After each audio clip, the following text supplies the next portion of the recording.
Vivir este momento de reflexión con Él de una manera muy especial.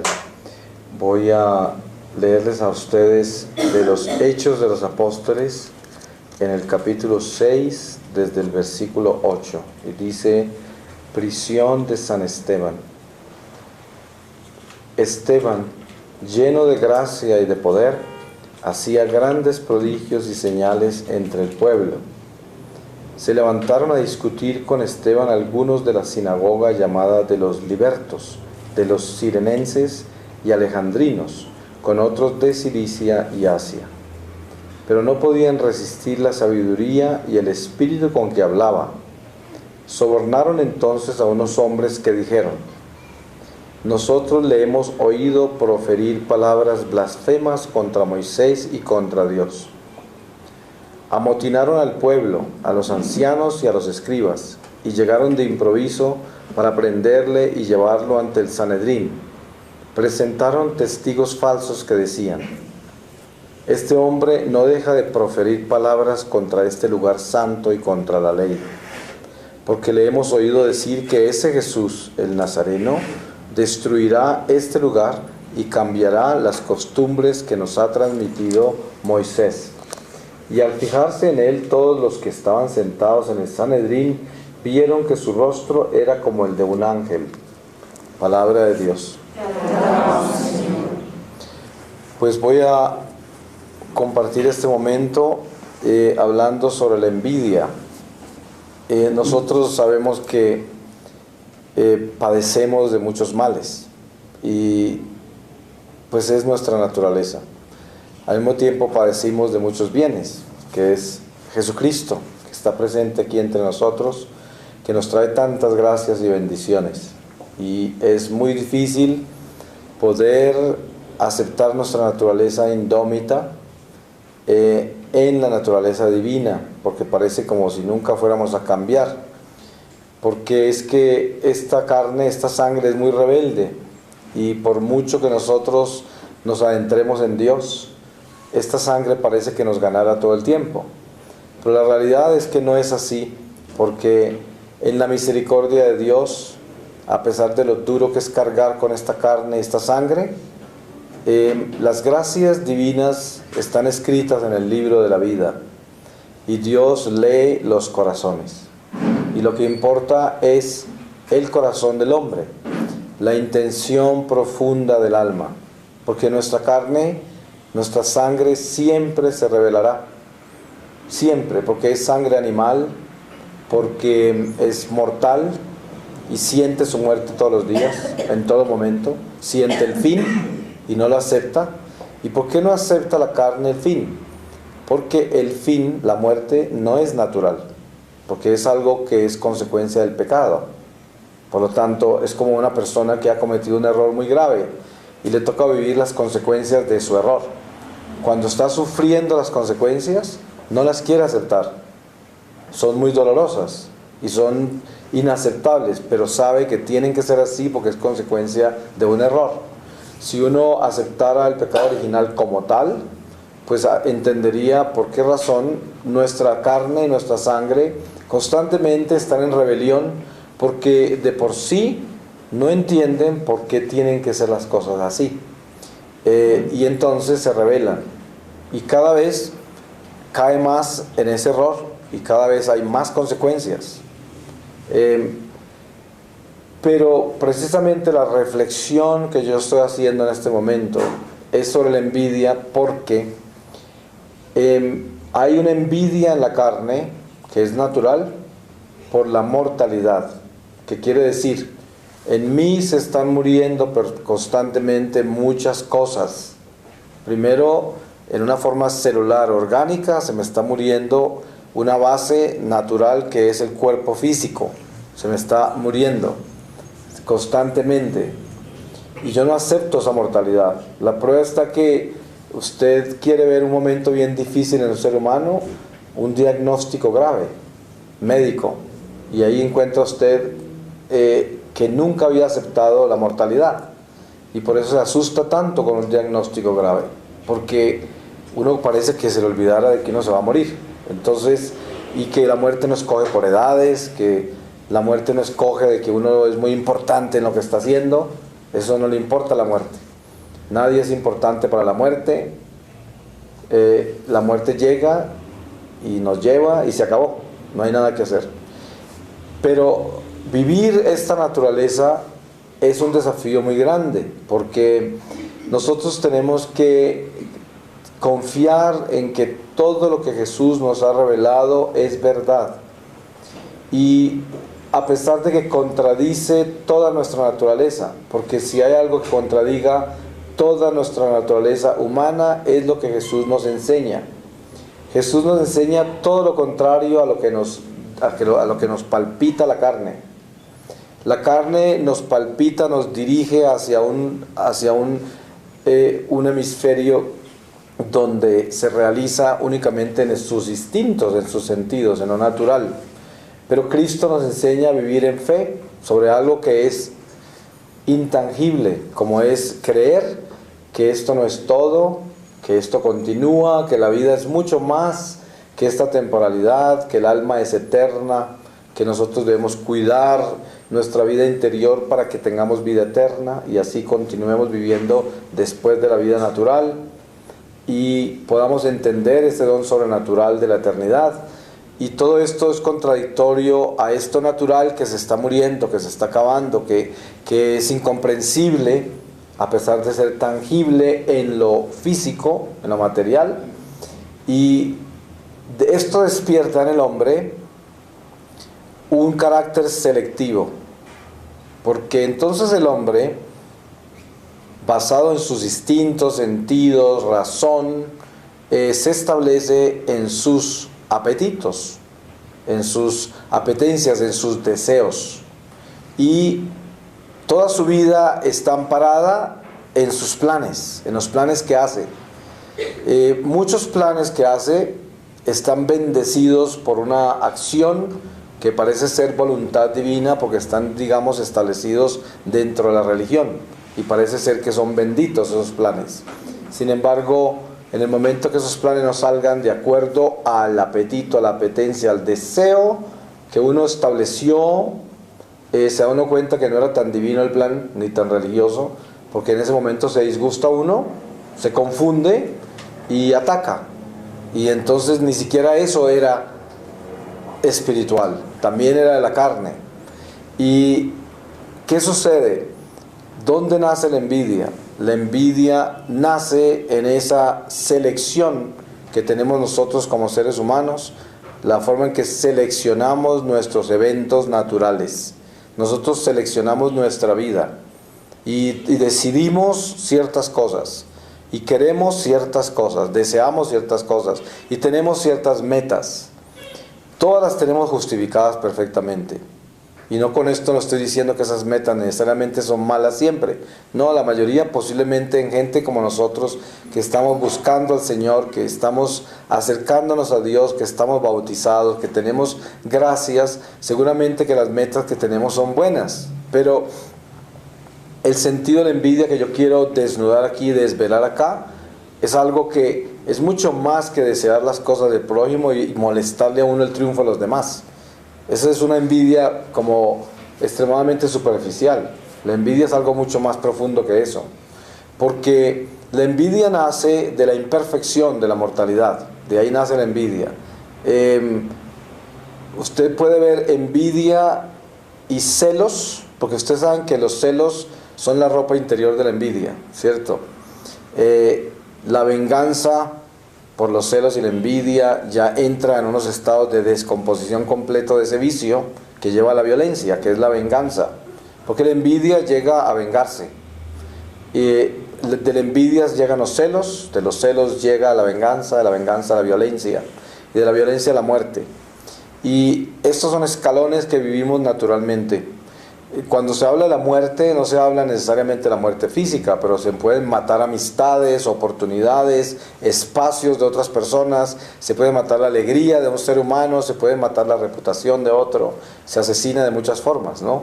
Porque uno asesina, es decir, si usted calumnia a una persona, la mató, la está matando, le sacó un cuchillo, se lo clavó y lo quiere destruir su vida, lo asesinó, mató, y encima de todo por dentro tiene rabia cuando hace eso. porque tiene odio, tiene envidia y tiene celos.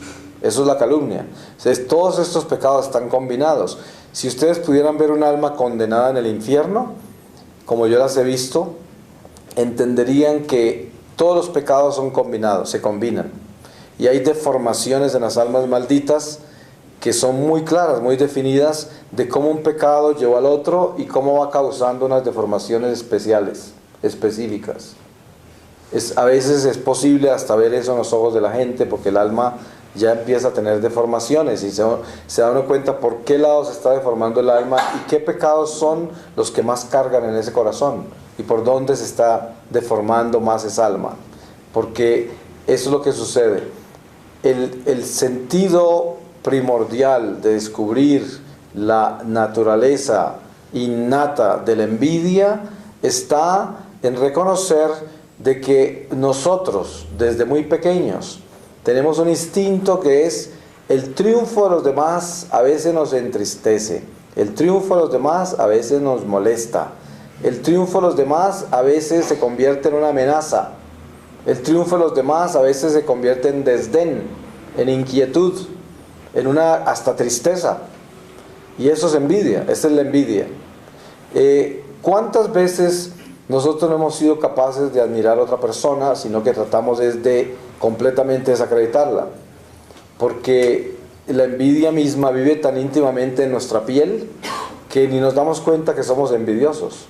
Y el solo hecho de uno bajarle todo el espíritu a otra persona por las cosas que está haciendo, ya se está vengando de ella, ya tiene celos, la envidia triunfó, porque ya uno en su boca tiene esas palabras que están desvirtuando todo lo que el otro hace y le está quitando toda la fuerza al otro. Esa es la envidia. Cada uno de nosotros puede descubrir el nivel de envidia en que se encuentra, porque yo no creo que pueda haber un solo ser humano, por santo que sea, que pueda decir que no tiene envidia. Yo he conocido gente muy santa, quizás no he conocido los más santos que hay en la tierra, porque deben haber muchos, y esos entre más santos, más chiquitos, más invisibles, menos aparecen, porque la santidad tiene como peculiaridad de que uno se vuelve insignificante.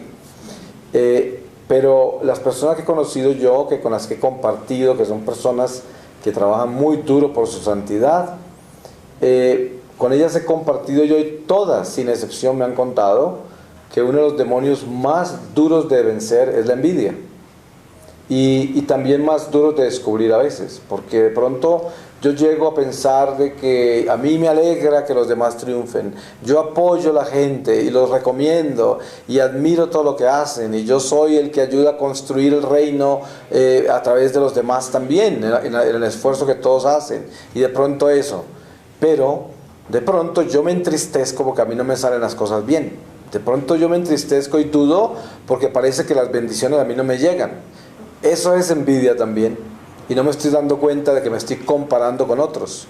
¿Por qué razón pienso yo que a mí no me llegan bendiciones? A veces una persona muy santica aparece diciendo: yo no entiendo por qué a todos los que están a mi alrededor les va bien en esto y a mí no.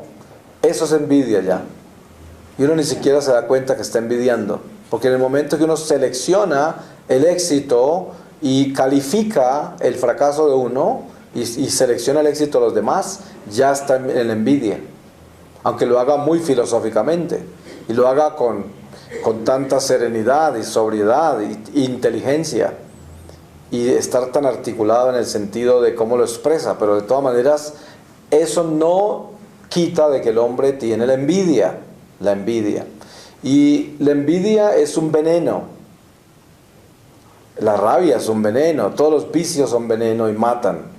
De por sí nos vamos a morir, pero estamos hablando de la muerte del alma, porque el cuerpo se va a morir. Pero fíjense que hay algo muy importante en esto.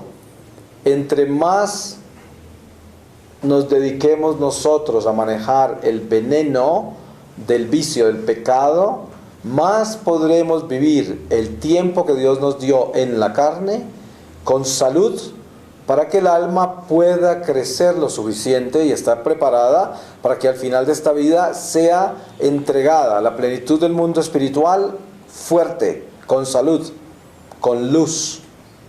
Y esto es lo más importante, porque entre más trabaje contra el vicio, más me lleno de virtud, de gracia, y el alma más salud recibe. Entonces, el veneno de la envidia tenemos que detectarlo con mucho cuidado. Cuando yo estoy en una comunidad, por ejemplo, y me duele que los otros triunfen, que a los otros les vaya bien, que a los otros les den oportunidades, que los otros tomen decisiones radicales, trascendentales, eso es envidia y es un veneno y me puede hacer mucho daño y le puede hacer daño a los demás. Si usted está en su hogar con su esposo y su esposa, y su esposo triunfa en el trabajo, le va bien, es una persona llena de vida y de alegría, y a usted la atormenta eso, le molesta que su esposo esté tan contento en su trabajo y empieza a tenerle celos al trabajo porque parece que le estuviera quitando al esposo, porque el esposo le está dando más amor al trabajo que a usted, supuestamente. Y vienen los celos y la envidia y ataca y hay violencia.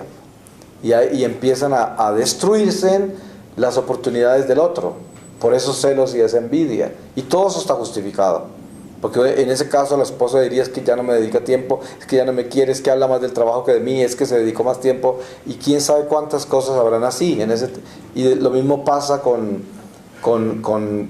la esposa en al contrario, cuando la esposa triunfa y tiene esa alegría y el esposo no es alegre y tantas otras cosas así, el esposo también atacará por otro lado, y los hijos con los padres, y en todas las comunidades existe esta naturaleza humana nuestra que tenemos que manejar con mucha sabiduría, porque si yo no acepto mi naturaleza, si yo no estoy en paz con mi naturaleza mala, la naturaleza caída, la naturaleza que tiende al vicio, entonces voy a estar en peligro porque voy a dejar que se desboque, y entonces en un momento voy a atacar y no me doy cuenta siquiera el mal que estoy haciendo, y no soy capaz de admitirlo siquiera, porque yo quiero sentarme en la razón de que yo no he hecho esas cosas malas que hice, sabiendo que las hice. Y ahí viene el problema, que cuando yo no reconozco lo malo que he hecho a través de la envidia, del odio, la venganza, de los celos, entonces se acrecientan más.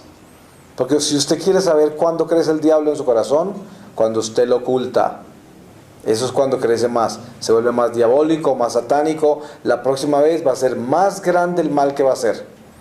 Por eso lo más lindo que Dios nos ha dado es la reconciliación, el sacramento de la confesión, y también la reconciliación con el prójimo, porque nosotros no solamente nos confesamos, tenemos que reconciliarnos con el prójimo. Por eso la palabra dice: mientras vayas de camino, o sea, mientras estés en esta vida temporal, asegúrate de que lo que tengas pendiente con tu hermano, arréglalo. Antes de que tu hermano te denuncie ante el juez te sentencia a la cárcel y el carcelero te deje allí hasta que pagues el último centavo. Entonces, ¿cómo se podría entender bien esta palabra? Eso quiere decir de que mientras estemos aquí nosotros y le hagamos daño al prójimo, muy bien que nos confesemos, porque queda perdonado el pecado, pero no queda reparado. ¿Cómo se repara el pecado? Solamente si yo me reconcilio con ese prójimo y voy y le cuento, y voy y hago paces con él, y abro mi corazón y denuncio al diablo que actuó a través de mí. Es de la única manera. De lo contrario, el diablo se va a volver más grande y la próxima vez le va a hacer un daño a usted mismo y a toda la gente que va a ser víctima de lo que usted hace. ¿Por qué? Porque sigue ese pecado por dentro latente. Por eso no hay mejor exorcismo que denunciar al pecado, desnudarlo, desenmascararlo. Eso es lo mejor. Hay que entender una cosa muy importante. Dentro de nuestra cultura hay términos como franqueza. La franqueza es, en otras palabras, es equivalente a la imprudencia. Hay gente que piensa que es muy franca porque todo lo dice como lo siente en el corazón, y le falta la caridad a todo el mundo, que supuestamente saca todo el pecho lo que siente. Ese es un imprudente, que generalmente es un resentido, una persona celosa, envidiosa, que se saca la rabia con todo el mundo. Eso no es sinceridad ni es reconciliación con el prójimo. La reconciliación con el prójimo viene de otro lado. La reconciliación con el prójimo no es decirle al prójimo lo que me duele a mí, lo que yo siento. Es decirle al prójimo lo malo que yo he hecho contra ellos, sin importar cuál es la razón por la cual yo actúo así.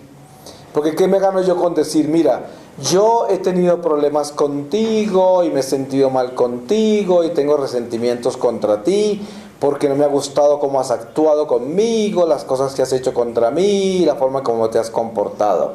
Eso no vale nada ante el tribunal de Dios, porque eso no es reconciliación. Eso es la famosa franqueza, donde yo me desnudé toda mi ira, mi resentimiento, lo descargué en el otro y no me arrepentí de nada.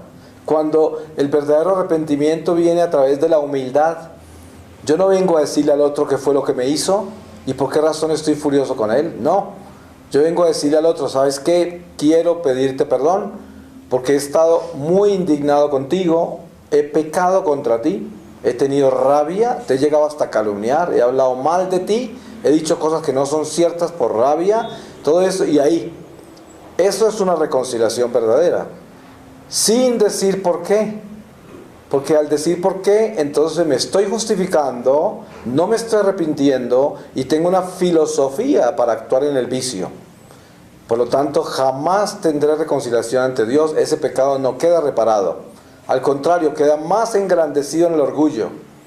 Y ahí es donde debemos entender cómo es que se reconcilian los seres humanos. Los seres humanos no se reconcilian viniendo a cantarle la tabla al otro. Yo no puedo, es como el esposo y el esposo que vengan a reconciliarse de unos momentos difíciles. Y el esposo dice, mira, yo tiré la puerta así de duro, yo no te hablé por una semana, yo no hice porque tú, cuando llegaste el lunes, me tiraste la puerta, no me contestaste el teléfono, hiciste eso y por eso yo actúo así. Eso no vale nada. Ahí no hay reconciliación, es lo que hay es orgullo. Entonces, la envidia, ¿cómo actúa? Precisamente así. Yo no quiero aceptar mis errores. Ese es el envidioso. El envidioso jamás acepta sus errores y es un filósofo de aquí a Cafarnaún. Tiene filosofía para todo y todo el mundo es culpable siempre. Yo no. Pues yo jamás. Yo soy la víctima acá y a mí me han hecho de todo y yo no tengo por qué sufrir estas cosas. Ustedes no me entienden a mí. Es que nadie me entiende. Siempre es así. Todos los matrimonios se dañan por eso, que siempre alguien se vuelve una víctima y esa víctima se tira al suelo a chapalear y ahí se acaba el matrimonio. Todas las relaciones humanas se dañan por eso, por la histeria, por las cosas absurdas cuando se salen de control, y todo es porque para nosotros poder entender cuál es la reconciliación que Jesucristo nos trae en nuestra vida, tenemos que realizar que la reconciliación no es descubrir el mal que me han hecho, sino aceptar el mal que yo he hecho. Esa es la reconciliación. Porque miren que la gente entre más santa, más se concentra en asegurarse que lo malo que hace lo tiene que reconocer y tiene que pedir perdón y aceptar lo malo que hizo. Pero nunca buscar qué es lo malo que le hicieron, porque ese es el egoísta. Ese jamás en la vida cambiará su corazón. Nunca en la vida encontrará reconciliación. Y en el libro la vida tendrá apuntados renglones negros tras renglones negros y estará bien oscura los libros de su vida ante el Señor. Muy negros. Porque no hay forma de reconciliarse con nadie cuando yo tengo que decirle al otro porque estoy furioso con él. No hay forma. ¿Cómo? Ahí no hay reconciliación. No hay absolutamente nada. Y esa es la envidia. La envidia nace de eso. Una persona envidiosa siempre tiene problemas con el prójimo. Siempre, siempre, siempre, siempre. Porque siempre hay alguien que le está haciendo algo malo. Claro, porque tiene un programa de comportamiento humano sobre el cual se basa, y si ese programa de comportamiento humano no le funciona, tiene que buscar el culpable. Y a ese culpable lo ataca. Y sobre eso siembra toda la miseria. No se sabe hasta dónde ese veneno puede corromper nuestro corazón, porque la envidia en nosotros, ustedes se dan cuenta del daño que nos hace la rabia, por ejemplo. Seguramente cada uno de ustedes ha tenido esa experiencia de lo venenosa que es la rabia. La rabia lo deja a uno agotado, le duele todo a uno. En un momento de rabia le queda a uno hasta hinchado el cuerpo, ¿sí? Y se vuelve uno como un sapo de feo, porque una persona con rabia es muy fea, ¿cierto? Se le deforman los ojos, los cachetes, todo. Se le deforma todo. Si usted quiere una persona bien fea, una persona con rabia, se le infla todo, se le deforman los ojos, se le deforma la boca, hasta las orejas se le elevan, ¿no? Todo se le deforma por la rabia, porque es un vicio espantoso, porque con la rabia se mata, con la rabia se ofende a Dios enormemente. La rabia es horrible. Una persona que camina con rabia es como un perro peligroso, es un perro suelto, desencadenado. Y se siente la rabia en el caminado. Mire, hay personas que se sabe que tienen rabia por la forma en que pisan, la forma en que caminan, la forma en que respiran. Todo su lenguaje corporal tiene rabia. Y con eso se mata el amor, se alejan los ángeles, se entristece los corazones de Jesús y María, se daña todas las bendiciones de la familia, se acaba con todo. Una persona caminando con rabia es como un asesino que está matando todo, absolutamente todo. Si usted quiere entender muy bien lo que uno tiene que hacer en la vida para poder defenderse de que su libro no le quede negro, nunca camine con rabia. Mire, el día que usted se levante y no pueda llegar a amar donde tiene que ir usted, pídale al Señor que se lo lleve ese mismo día. Porque cada minuto que va a vivir de ese día va a ser como una maldición para usted. Porque va a ennegrecer todas las cosas buenas que ha hecho. En un solo día usted puede destruir años de trabajo en la gracia, años. Por eso la palabra de Dios dice, ¿de qué te ganas con haber sido bueno 90 años? Si en una semana de rabia, de odio, de venganza destruiste la gracia, y te podrás ir al infierno por esa semana. Así es la palabra de Dios, y eso es la verdad. Uno tiene que cuidarse todos los días de ser bueno, y jamás pensar que tiene crédito. Mire, usted en un matrimonio puede ser fiel 80 años, pero si es fiel una sola noche de los 80 años que pasó, destruyó el matrimonio. Porque si su esposo o su esposa descubrieron esa infidelidad, nunca volverá a ser el mismo el matrimonio, y de pronto ese mismo día se daña el matrimonio. ¿Y de qué le sirvieron los 80 años de fidelidad? De nada. Entonces tenemos que entender lo seria que es la vida, lo importante que es descubrir la responsabilidad que tenemos. Nosotros tenemos que buscar ser fieles todos los días. Y por esta razón, el sacramento de la reconciliación tiene que ser algo demasiado claro. Yo tengo que reconciliarme con el Señor, pero reconociendo mi falta, sin llevar al juicio a ninguna persona como causante de mi dolor, de mi pecado. Nadie puede ser la víctima de eso. Yo tengo que ser el culpable. Todo tiene que empezar en mí, y es de la única manera que yo puedo destruir la envidia. Porque nosotros no nos damos cuenta cómo la envidia hace nido en nuestros corazones y cómo nos destruye tantas oportunidades en la vida, nos daña tantas amistades, nos corta el camino, nos quita las bendiciones de Dios y sobre todo le quita la paz a tanta gente que está alrededor de nosotros, porque nosotros no queremos aceptar nuestros errores. La mayor expresión de la envidia es no aceptar el error. Esa es la mayor expresión de la envidia. Y esto debemos limpiarlo. Si usted lee en el catecismo qué es la envidia, le dirá muchas cosas específicas, ¿cierto? Y de ahí se podrá basar. Pero cuando usted necesita ser responsable de cómo asegurarse que esa envidia no hierva en su sangre, usted tiene que también detectar en qué forma la envidia ha actuado en su vida. Desde niño.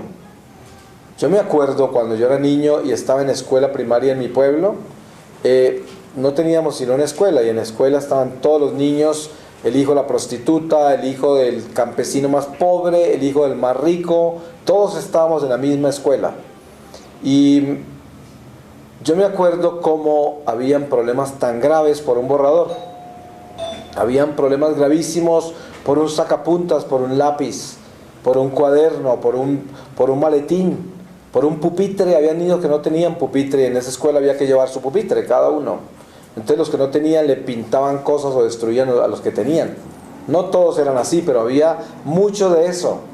Y otros niños envidiaban la ropa a los otros que no tenían ropa, tenían un solo vestido que se lo ponían prácticamente todos los días, no tenían más. Pero uno de niño pues no nota mucho esas cosas y de repente se enorgullece de lo que tiene. Y es peor todavía porque humilla a los que no tienen. Y hay tanta situación difícil en ese estado. Yo cada vez que reflexiono en eso, más dolor me da de todas las cosas malas que hice cuando era niño, en una escuela donde había tanta gente frágil, tanta gente en unas condiciones alarmantes que yo nunca descubrí hasta que no era adulto y hasta que me convertí, porque ni siquiera cuando era adulto. Y estos son cosas muy dolorosas mirándolos hacia el pasado, como cuando me entregaban las cosas nuevas las ponía al frente para que las vieran. ¿Y quiénes eran los que lo veían? Los que no las tenían, los que no las podían comprar. Entonces habían robos, había violencia, para asalto prácticamente, y muchas cosas. Y todo esto genera una cantidad de pecado, tanto de los que tienen como de los que no tienen. Porque como dice la reflexión profunda del Evangelio, muestra cómo es que hay dos tipos de miserables en esta vida. El que tiene mucho y tiene miedo que todos los demás están alrededor solo para quitarlo, para pedirle, y el que no tiene nada y envidia a todo el que tiene. Esos son los dos malditos de la tierra, ¿no? Porque ambos son una maldición. Ninguno de esos dos es bueno y siempre son espantosos. Porque son envidiosos, son celosos, son vengativos, son resentidos. Porque el uno tiene y está seguro que todo lo que le busca la gente es para quitarle algo, para pedirle algo. Y el que no tiene está furioso porque no tiene nada y odia a los que tienen. Entonces esos dos son... Ahí vienen todos los males de la humanidad, vienen de esos dos grupos. De ahí salen todos los males horribles contra la humanidad. Por eso hay que tener mucho cuidado de no pertenecer a ninguno de los dos.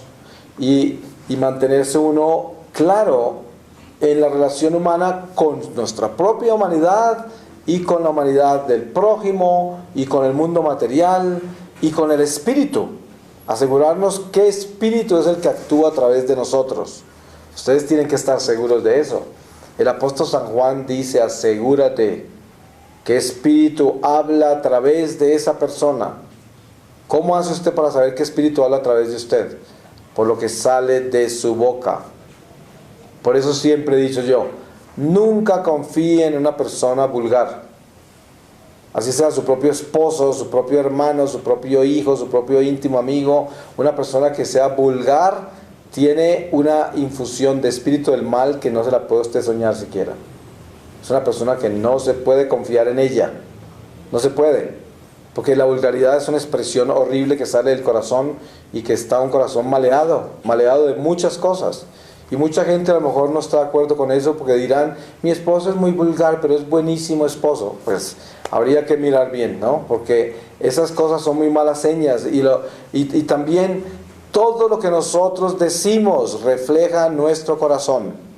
Cuando usted se siente con una persona, es que mire, la muestra más grande de esta es: si usted se sienta con una persona y está destruyendo la reputación a otra, usted sabe que esa persona tiene al demonio adentro. No lo dude. Mire, es que aunque esté diciendo la verdad, está endemoniada, porque uno no puede hacer eso.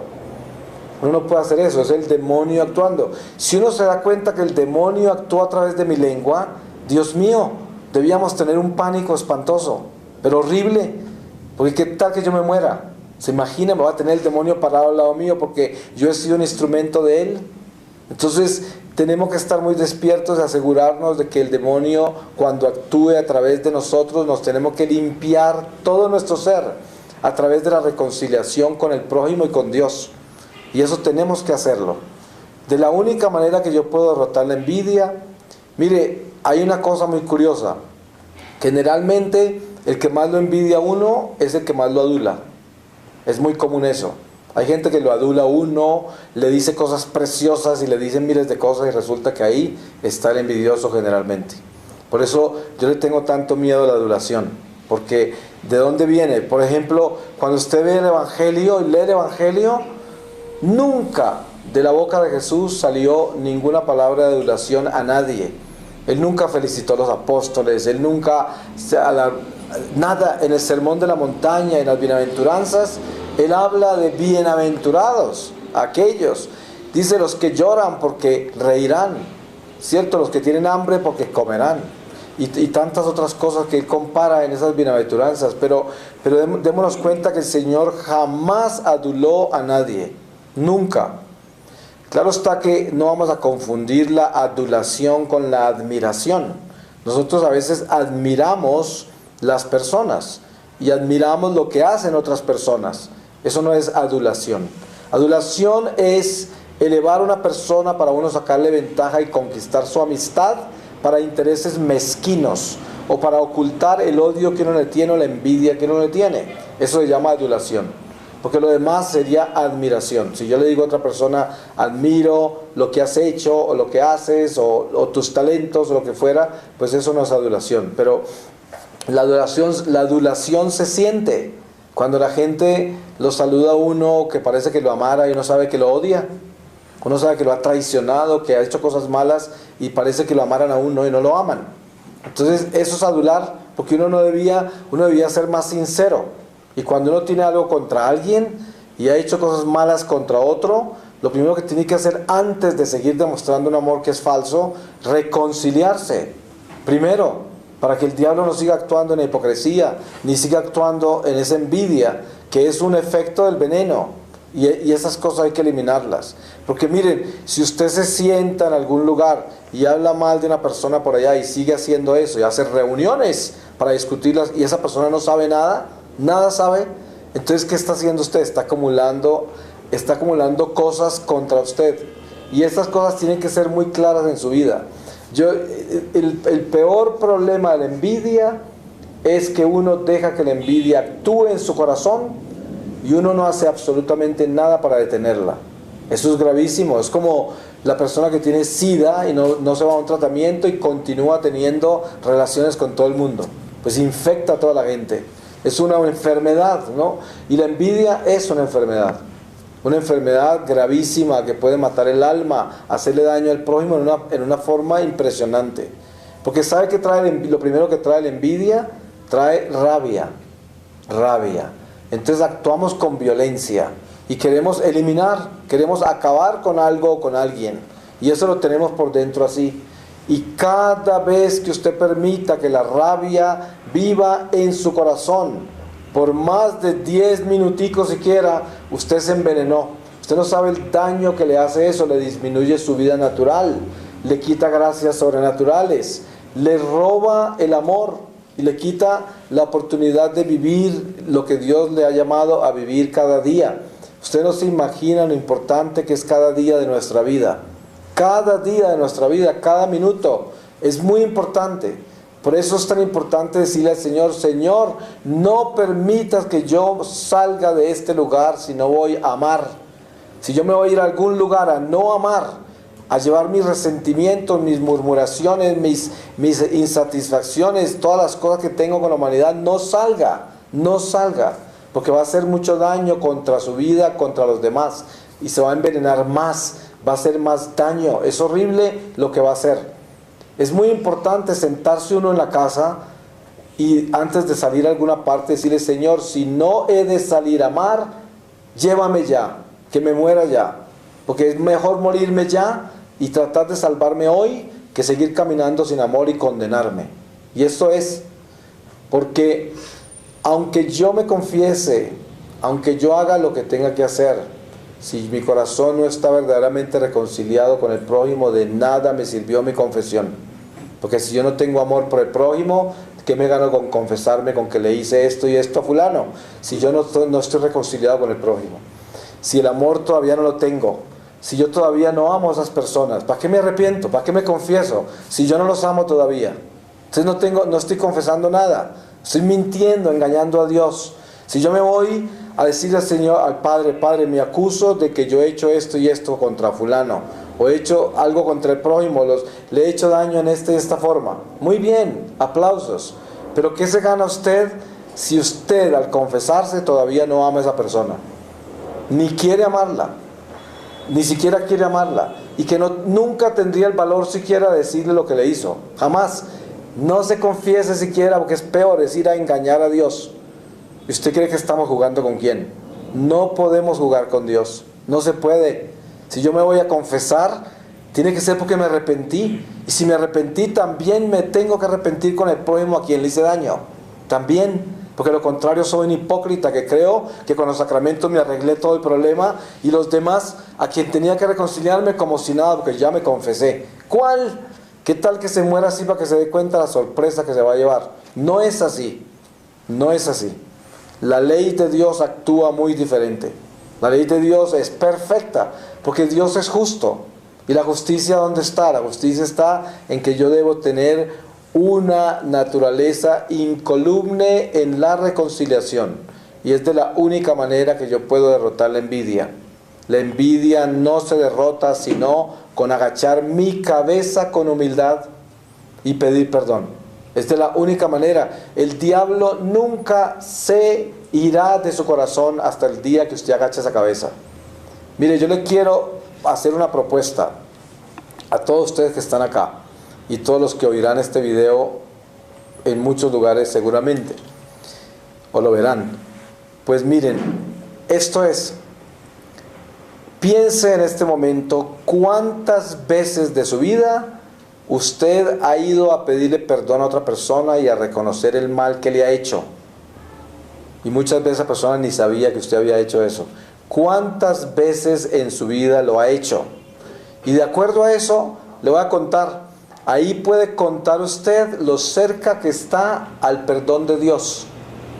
Si usted nunca ha hecho eso, o si usted ha hecho eso tan poquito que ni se acuerda cuando lo ha hecho, no espere que Dios le perdone nunca, porque no le va a perdonar.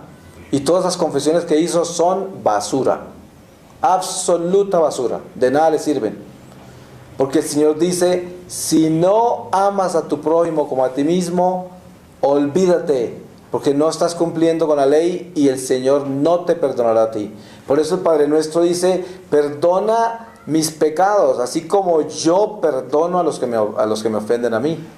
Entonces yo tengo que entender de que para yo poder hacer de la reconciliación una realidad, yo tengo que reconciliarme con el prójimo. Entonces pensemos, ¿cuántas veces yo he ido donde prójimo? No a decirle, mira, es que yo estoy furioso contigo porque tú me ofendiste, porque tú me hiciste esto, porque tú... No, porque eso debería perder el tiempo. No, agachar la cabeza y decir, mira, vengo a decirte que yo he estado muy furioso contigo, he pecado por rabia, por envidia, por dolor, por todo, te he calumniado, te he hecho daño, he dicho mentiras, todo, perdóname, porque te he odiado. Te he faltado de respeto, perdóname, sin ninguna justificación. Agachar la cabeza y de verdad arrepentirse. Eso sería el único momento en que usted puede estar seguro de que empezó a entrar en el trono de la divina misericordia. Antes de eso, ni se lo sueñe, porque no le va a llegar esa misericordia. No le va a llegar. Y esas confesiones que hizo van a estar contra usted en el tribunal del Señor. Porque el Señor le va a mostrar, ¿te acuerdas? Te confesaste aquí y mira lo que sentía tu corazón y mira dónde estabas, porque ¿a quién pensabas que estabas engañando? ¿A mí? ¿Al que todo lo sabe, todo lo puede, al que te creó a ti? No, no me puedes engañar a mí. Entonces, ese verdadero sentido de la reconciliación tiene que estar claro en nuestra vida, porque de lo contrario jamás podremos eliminar la envidia, nunca. Y la envidia es un veneno espantoso. Y des en cuenta de algo muy importante. Imagínense en que la envidia no se puede eliminar. Eso es muy doloroso decirlo, ¿cierto? No se puede eliminar el pecado. Porque mientras nosotros estemos en la carne, ¿qué pasa? El pecado vive en nosotros, como dice San Pablo. El pecado no es nosotros. Nosotros no somos el pecado. El pecado es el diablo. Pero el pecado está en nosotros. Es una ley que nos inclina al mal. Por eso el mal que no queremos hacer es el mal que terminamos haciendo. Eso vivirá en nosotros hasta el final. Entonces imagínense la responsabilidad. Pero sí podemos sujetarlo al espíritu, subyugarlo. Lo podemos poner en obediencia. Por eso la Virgen parada sobre la serpiente, San Miguel sobre el diablo. ¿Por qué? Porque es que tenemos que pararnos en la serpiente. Pero eso no quiere decir que la matamos. Esa serpiente siempre está viva, ese diablo con los ojos abiertos. ¿Por qué? Porque ahí está. Y usted tiene que pararse encima de eso todo el tiempo. Párese encima del diablo. Pero no espere que ese diablo se muera. porque no se va a morir. O sea, la envidia no se va a morir hasta que termine. Y esa conciencia sobre eso tiene que estar muy clara. Hay gente tan ignorante que le dice a uno, pues yo nunca he sentido envidia por nadie. Eso sí tengo yo, que yo no soy envidioso. Pues es un mentiroso. Es como dice San Juan, el hombre que diga que no ha pecado es un mentiroso. Y el que diga que no es envidioso es un mentiroso. Porque ¿cómo no si todos tenemos envidia nosotros? Léase los 7 pecados capitales y de pronto atrévase a decir, ay, ese no lo tengo. ¿Cuál? Si los 7 pecados capitales viven en nosotros.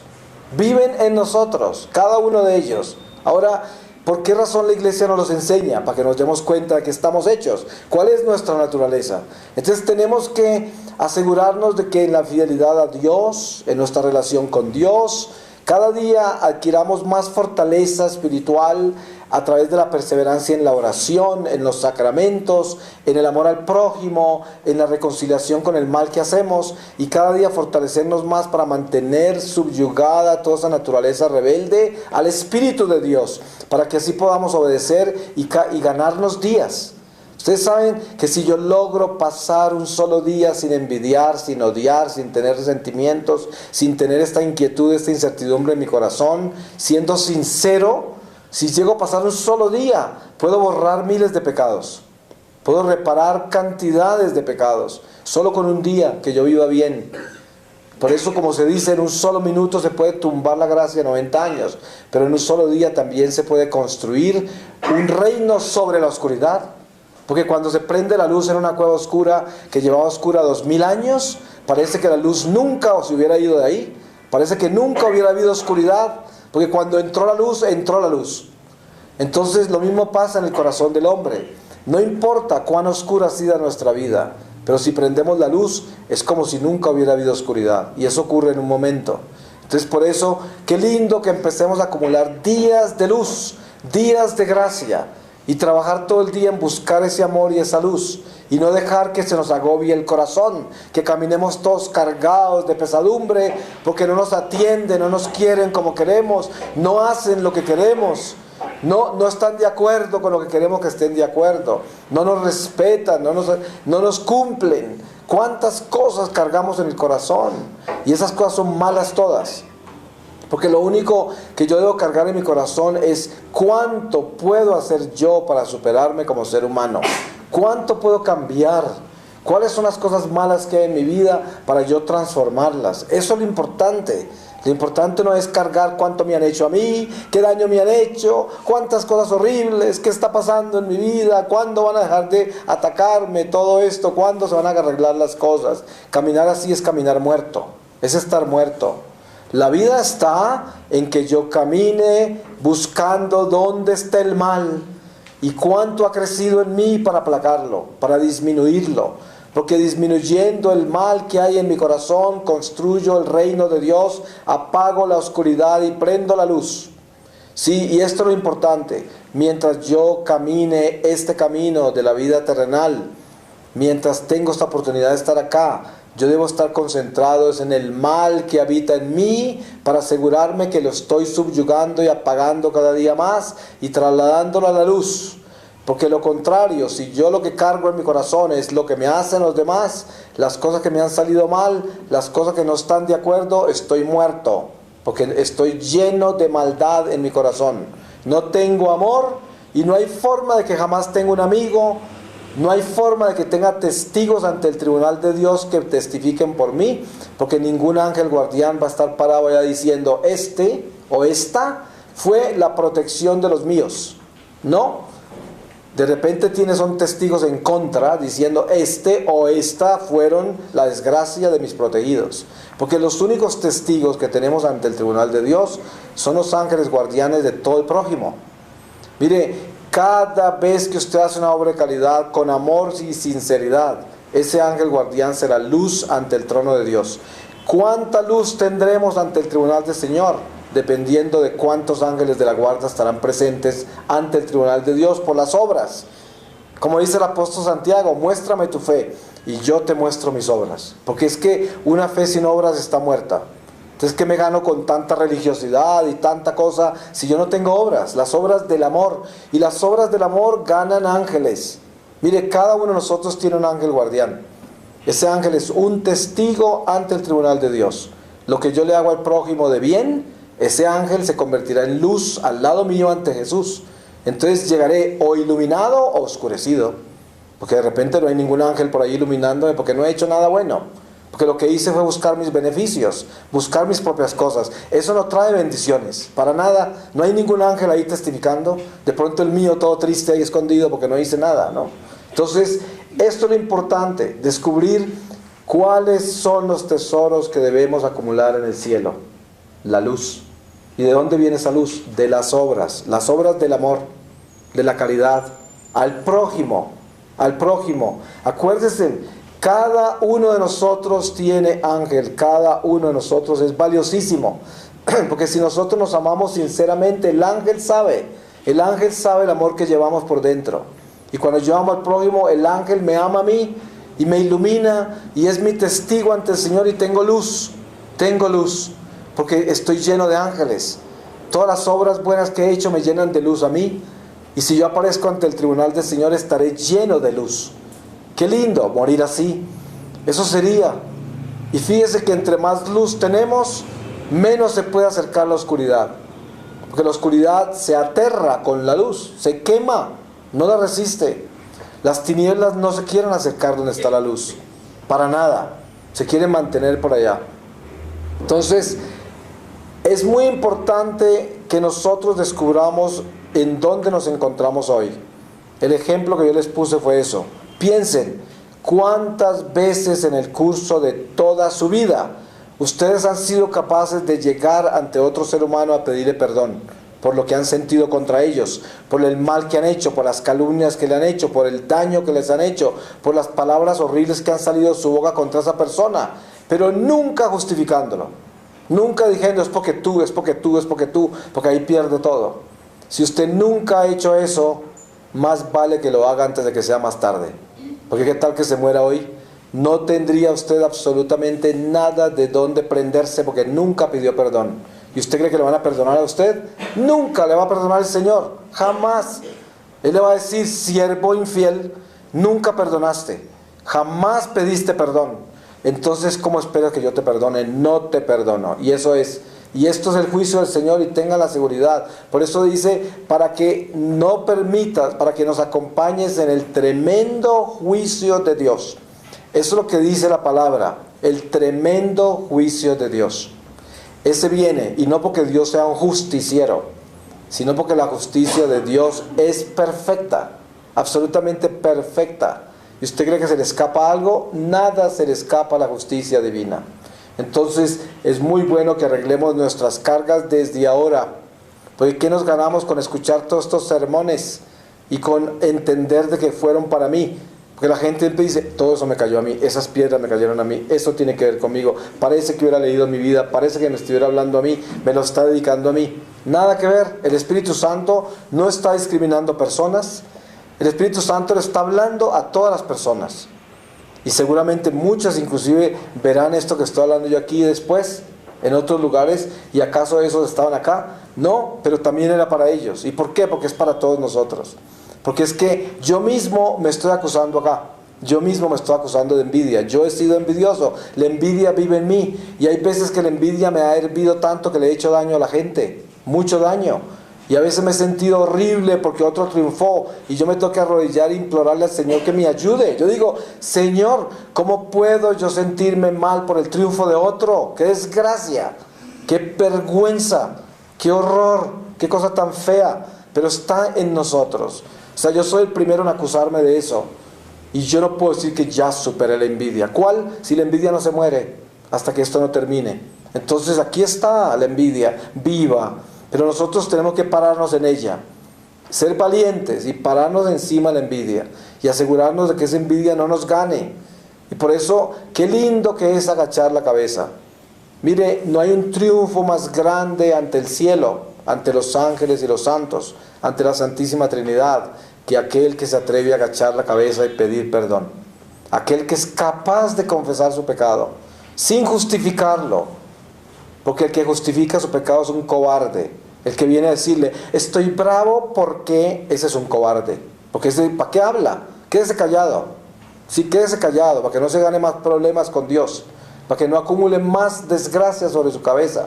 Lo mejor es que se quede callado si no es capaz de pedir perdón. Pero si va a pedir perdón, agache su cabeza. Y verá usted triunfos en su vida. Porque es de la única manera que los ángeles pueden pedir gracias para su vida. ¿Con qué crédito puede ir el ángel guardián a pedir algo para su vida cuando usted no pide perdón? Mire, todos los proyectos que tenga buenos en su vida puede que estén estancados todos. ¿Por qué? Porque su ángel no puede conseguirle ninguna gracia a usted. ¿Por qué? Porque usted no sabe pedir perdón y lo tienen bloqueado en todo, en todo. Si usted no pide perdón, nada le funcionará. Nada. Inclusive cosas que no le debían suceder, le sucederán.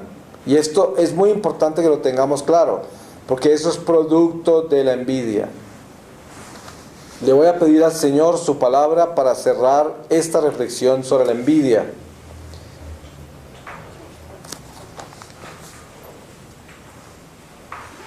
Y les voy a leer a ustedes del libro del Éxodo, en el capítulo 31, desde el versículo 1, y dice, los artesanos del santuario.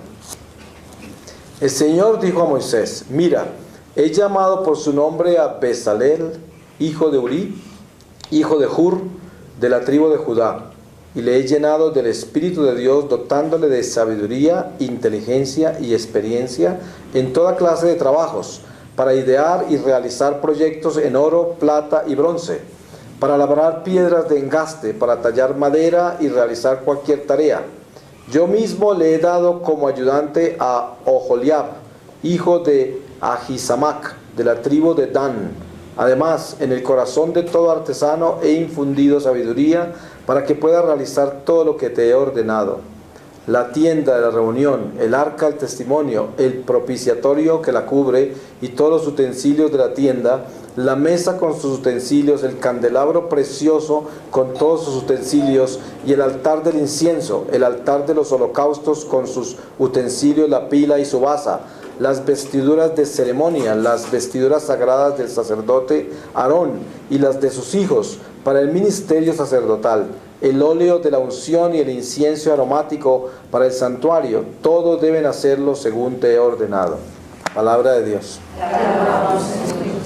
Pues le damos gracias a Dios por este momento de reflexión y le pedimos al Señor que nos bendiga, y para aquellos que continúan en esta vigilia que tenemos hasta mañana a las 6 de la mañana, que terminamos con la Eucaristía, porque el Señor nos dé la gracia de vivir esta vigilia y de reparar muchísimos pecados, adorando al Señor y reconciliando nuestro corazón. Y ahorita nos preparamos para la Eucaristía de este día. Amén.